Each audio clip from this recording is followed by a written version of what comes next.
Hello lovelies, hope you're fine. Welcome back to my kitchen by Nana. I want to welcome all the new subscribers to this channel. You all welcome. So today I'm cooking what they call beef LUWOMBO. It is a very simple recipe and it is the healthiest cow's meat recipe, and you need very few ingredients for this recipe. All you need is the cow's meat, some fresh ingredients and some spices. So what you're going to do is to first roast our meat on a charcoal stove using banana peelings. They're going to give the meat a very nice aroma, and roasting meat is very healthy because it kills off most of those germs and all those excess blood from the meat. It's all going to come out of the meat because of the heat, and we're also going to help to reduce on the fats that are on our meat. Roasting doesn't take a very long time. You just roast it until it becomes golden brown, until slightly cooks. Actually, yeah, the meat is going to slightly cook, especially on the outside part. This kind of meat recipe is normally enjoyed over the weekends, on Sundays and festive seasons in my country. Yeah, people love it, people enjoy it, especially the locals. They really enjoy this kind of meat because it comes out very soft, very tasty, full of flavor, and the aroma is very, very good. As you can see, our meat has started to change color. This is what we need. We need it to change color like all over.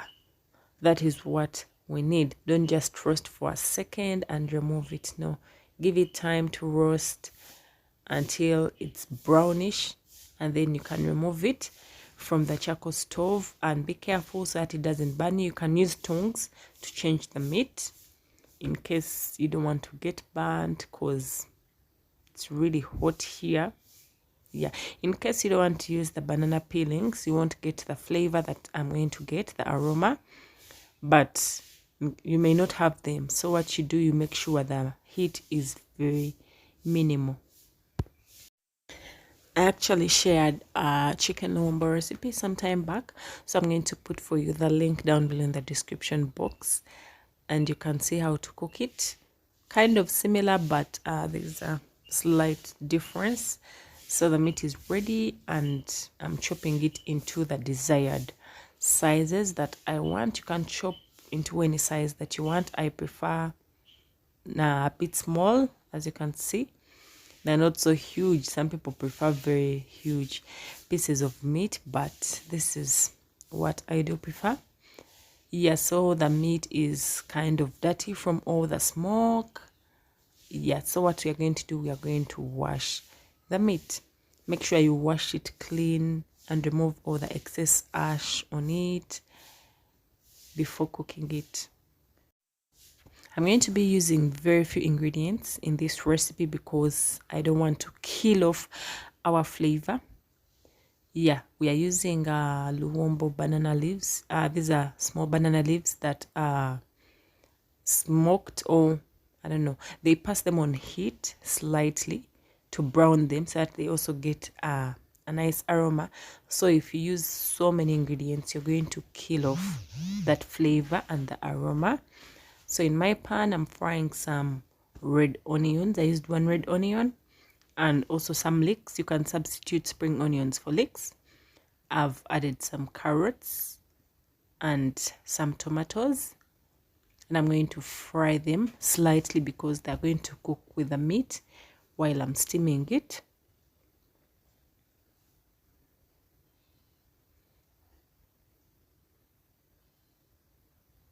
So I'm just going to add some salt to the pan. Don't do too much because you can't reverse the process. Especially with this recipe, you can't reverse it. So just add some salt, and actually you can taste and see after frying everything and see if the salt is enough. Yeah, in case it's not enough, you can add a little bit of salt. As you can see, I've not added too much, and some beef curry powder. So that's all I've added because, as I told you, I don't want to kill off the aroma from this beef. So as you can see, they are not so cooked, but they are halfway cooked. So in this banana leaf, I'm just going to add the meat. That is how the banana leaf looks like. I'm going to add in our washed meat. As you can see, it's very clean and washed. Yes, so just add all the cooked vegetables to the meat. Rinse your pan and then add the excess water to the banana leaf, to the meat. Don't add too much because, as you know, we are steaming. Yes, so it will cook.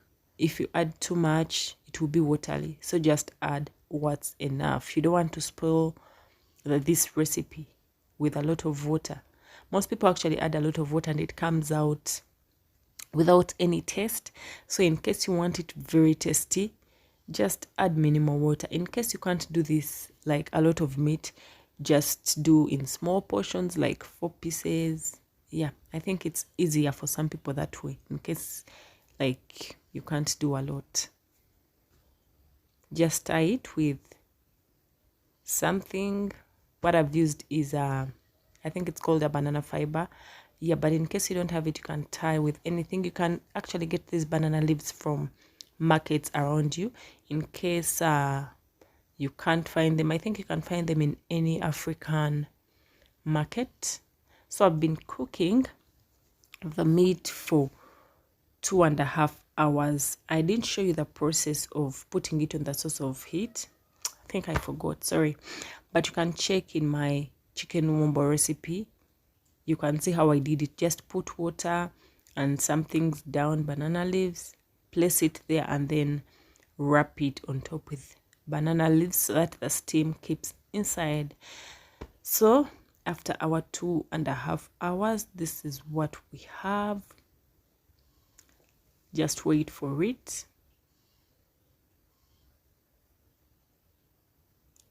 Wow, so this is it. The soup, it's very nice, and I actually used very little oil when frying the vegetables, but as you can see, the meat has produced its own oil. The soup looks very good and thick, and the aroma from this is very, very good and very, very nice. So this is how the LUWOMBO looks like. Very tasty. You can enjoy it with steamed bananas, boiled rice, anything of your choice. Check down for the links of the chicken LUWOMBO in the description box. Thank you guys for watching. Hope to see you soon. Bye bye.